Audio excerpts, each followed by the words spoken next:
Bom, a imagem histórica de Platão quase sempre cai naquele clichê reconfortante, né? Aquele sábio sereno, de barba branca, caminhando em câmera lenta por pátios de mármore, flutuando em abstrações teóricas. Total. A gente tem essa visão muito higienizada da filosofia antiga. Exato. Só que o material que baseia o nosso mergulho de hoje revela que a fundação de todo o pensamento metafísico ocidental foi forjada não na paz acadêmica, mas no trauma absoluto. Nossa, e que trauma! Quando a gente analisa as fontes, fica cristalino que a invenção dessa ideia de uma realidade superior, que basicamente funda a metafísica, não foi um exercício de, sei lá, contemplação entediada. Foi uma resposta de sobrevivência intelectual. Para o mundo que estava desmoronando, certo? Perfeito.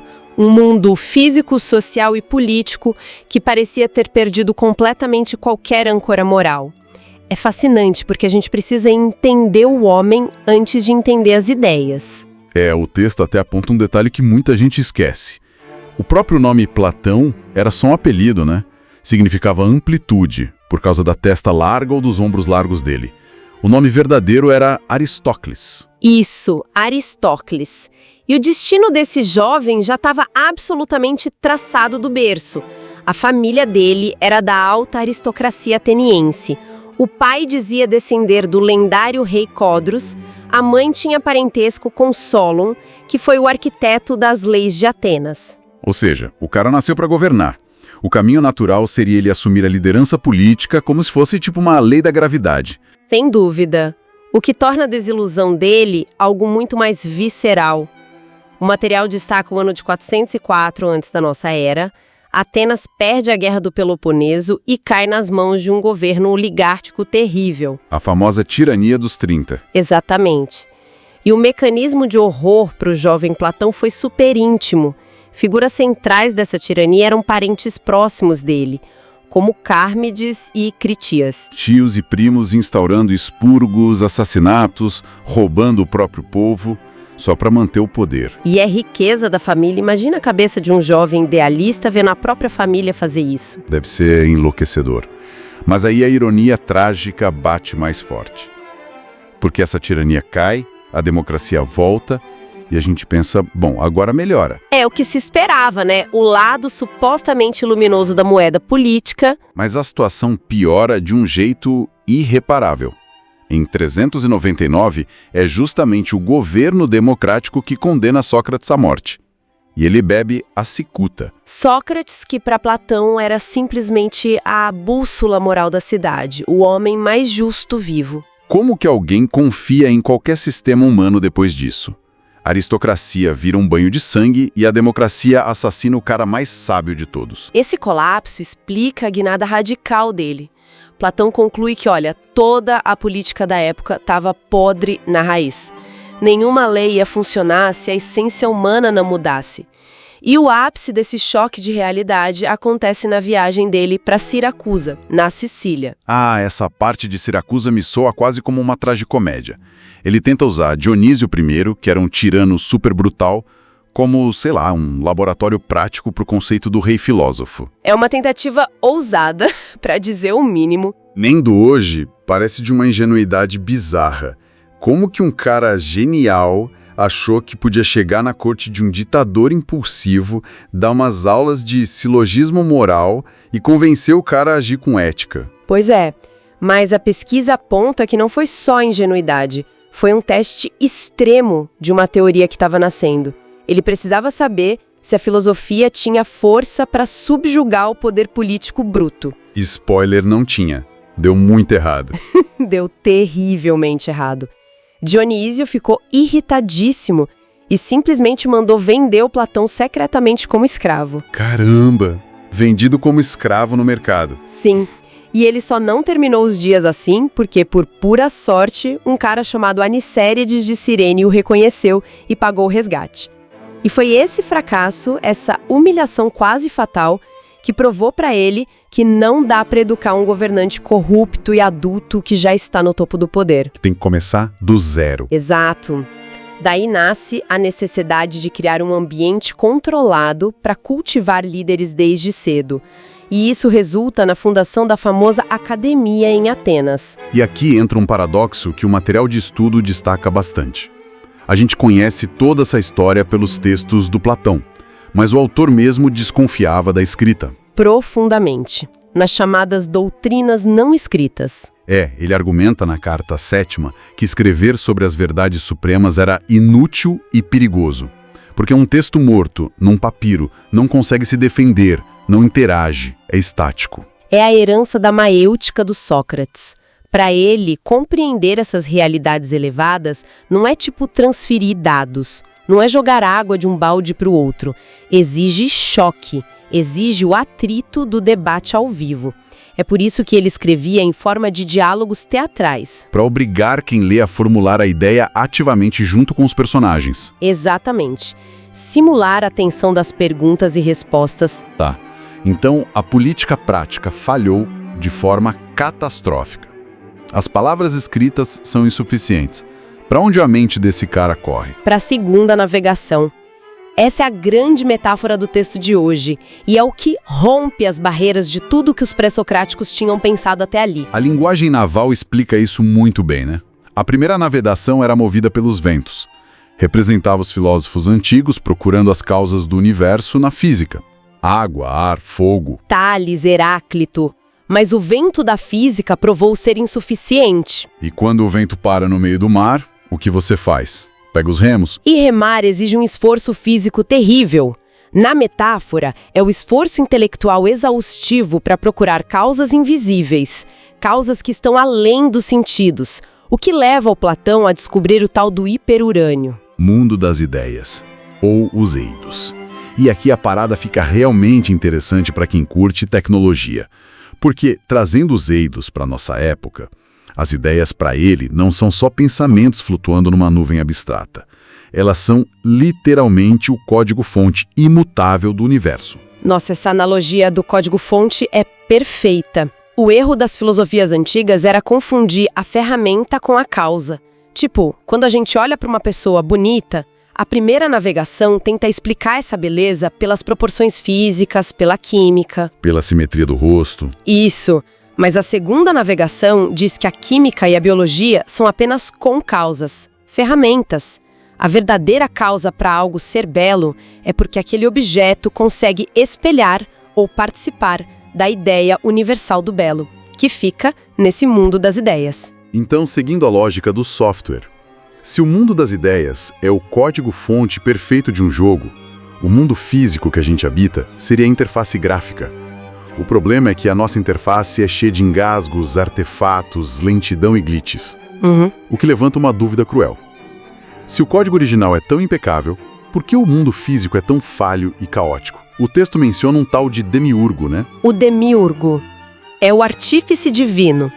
Diferente das religiões posteriores, onde Deus cria tudo do nada, absoluto, o demiurgo para mais como um artesão muito bem intencionado, mas que tem um laboratório limitado. Ele não tem poder infinito. Não, ele tem o código-fonte perfeito numa mão e na outra ele tem a Shora, que é a matéria-prima informe, caótica, rebelde. Ah, então o problema do nosso mundo não é o programador, é o hardware. O hardware é péssimo. Exatamente. O demiurgo tenta moldar a matéria para refletir as ideias, mas a matéria resiste.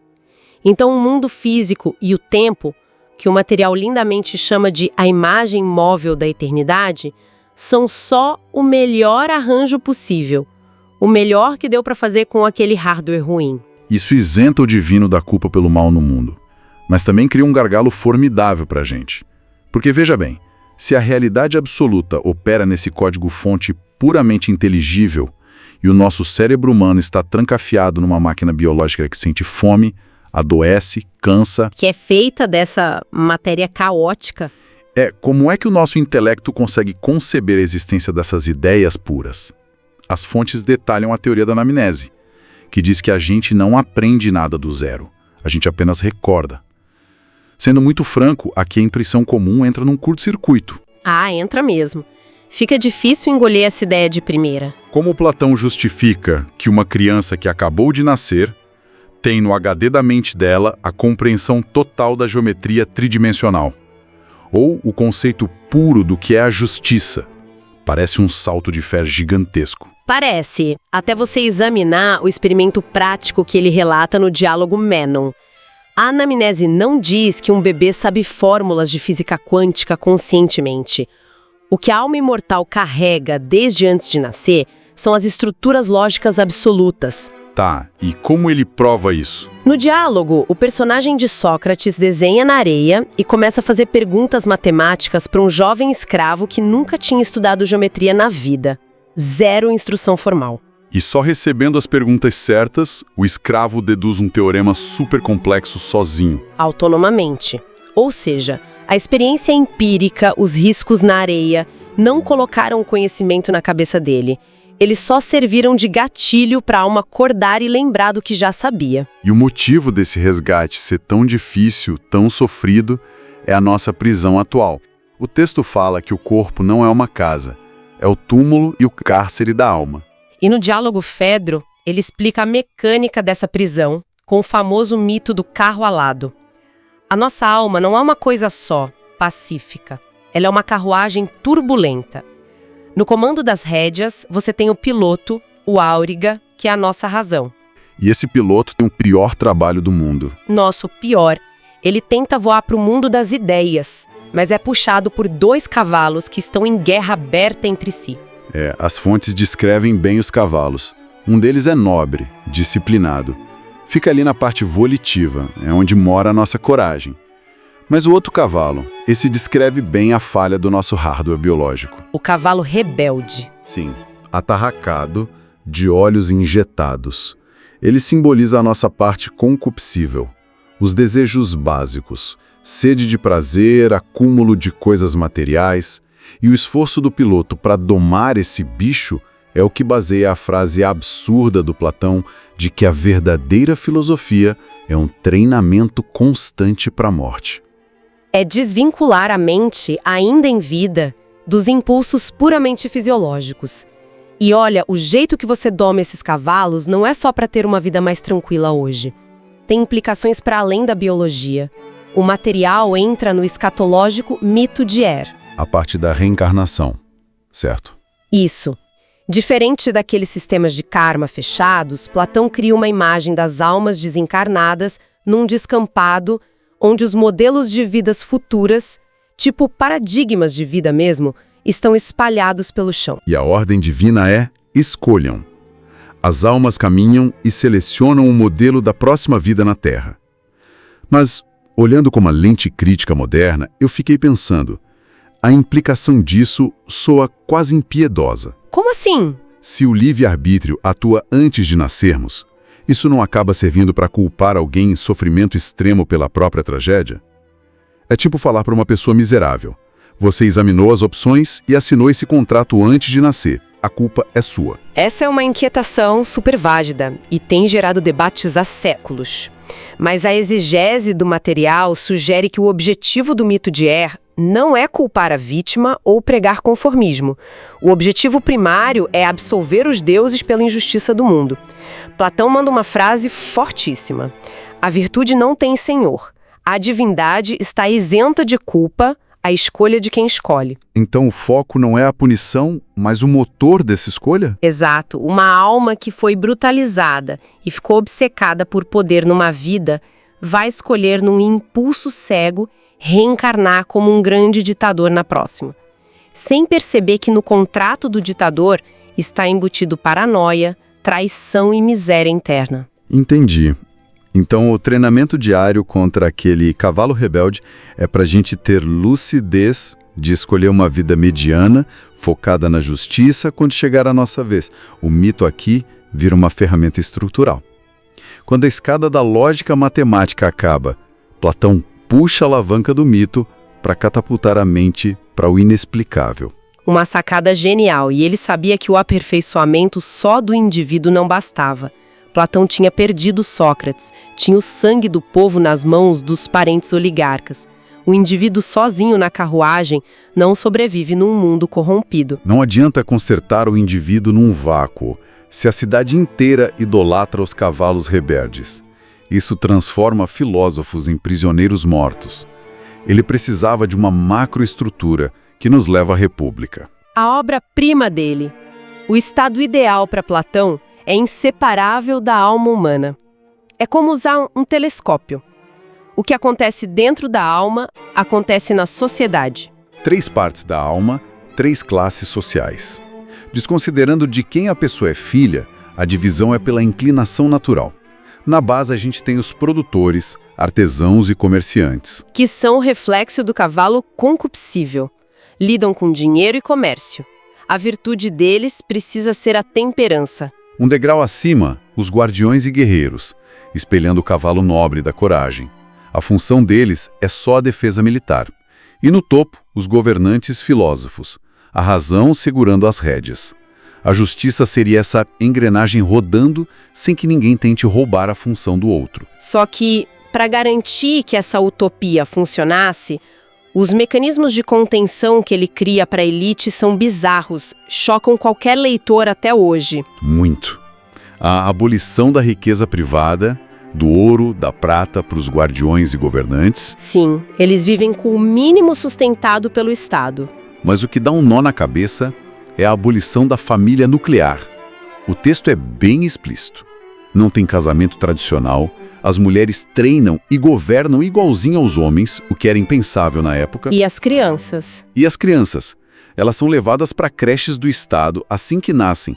Nenhum governante vai saber qual daquelas crianças é seu filho biológico. Qual é a lógica de destruir as bases do afeto familiar assim? O trauma que ele viveu responde isso. Ele viu com os tios e primos dele que a família é a semente do nepotismo. Quando um líder enxerga o próprio filho, o instinto animal de proteger o próprio DNA esmaga o dever com o Estado. As leis são distorcidas para dar dinheiro e imunidade para herdeiros ineptos. Exato. Se você abole a família nuclear no poder, o líder olha para todas as crianças da cidade e pensa: qualquer uma delas pode ser meu filho. Ele é forçado a cuidar de todos com o mesmo zelo. É um diagnóstico muito duro, mas muito preciso sobre as armadilhas da biologia no poder. E toda essa arquitetura complexa da alma e da cidade deságua na síntese máxima do pensamento ocidental, o mito da caverna. A alegoria mais famosa de todas. Resgatando nosso paralelo de interface virtual, imagina a cena central. Prisioneiros acorrentados pelo pescoço e pelas pernas no fundo de uma caverna escura, desde que nasceram. Eles não conseguem nem virar o rosto.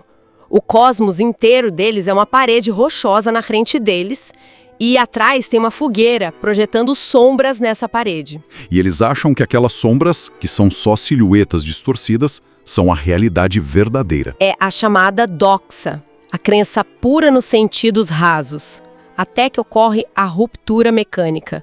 Alguém vai lá, solta as correntes de um prisioneiro e o arrasta para fora da caverna. É como tirar à força os óculos de realidade virtual de alguém que usou isso a vida toda. A luz do sol lá fora não traz paz imediata, traz uma dor física nos olhos. Ele fica cego primeiro, tem que olhar os reflexos na água. E só depois de muito tempo ele consegue encarar o sol, que na analogia é a ideia do bem supremo, a episteme, a sabedoria inquestionável. Mas a jornada política do Platão não termina aí, na contemplação solitária lá fora. Tem a descida mandatória. O cara tem que voltar. É o dever cívico, absoluto. Ele é obrigado a abandonar a luz maravilhosa e voltar para aquele subsolo sujo para salvar os outros prisioneiros. E a reação da massa não é aplaudir e dizer, nossa, me conta a verdade. A reação é zombar dele, porque os olhos dele já não enxergam direito no escuro da caverna. E depois da zombaria vem a ameaça de morte. A massa ameaça matar quem tentar quebrar a ilusão confortável deles, o que é uma alusão clara e dolorosa ao que fizeram com Sócrates. Totalmente. A mensagem é que quem acessa o conhecimento real carrega o fardo perigoso de tentar consertar o mundo caótico, mesmo que as pessoas defendam as próprias correntes. É incrível como isso ressoa forte para quem escuta a gente hoje. Toda vez que você instintivamente desconfia desse mar de narrativas malucas, dos algoritmos injetando dopamina digital, desse teatro de sombras industrializado nas redes sociais, você está usando uma ferramenta reflexiva que foi forjada no meio do trauma do Platão. Diferenciar a imitação vulgar da essência inquestionável nunca foi tão urgente na prática no dia a dia. E a distinção entre opinião e ciência que ele fez lá atrás É basicamente o que a gente tenta navegar todos os dias hoje. E para fechar, toda essa imensa arquitetura que a gente debateu, fica uma semente perigosa de inquietação para levar daqui. Se a gente assumir a premissa de que tudo que a gente valoriza no mundo visível é só um rascunho imperfeito de um paradigma puro lá do mundo das ideias, qual seria a ideia perfeitamente desenhada para a essência e o destino de cada um de nós? E, ainda mais perigoso, o que acontece quando líderes, ou até inteligências algorítmicas imensas, perdem a paciência e tentam forçar a aplicação desse molde perfeito, goela abaixo, a todo custo, em cima de uma humanidade caótica, teimosa e imperfeita? Geralmente os piores pesadelos e distopias de controle começam assim, com alguém jurando aos gritos que é a única pessoa da sala que realmente viu a luz do sol. Até o próximo mergulho.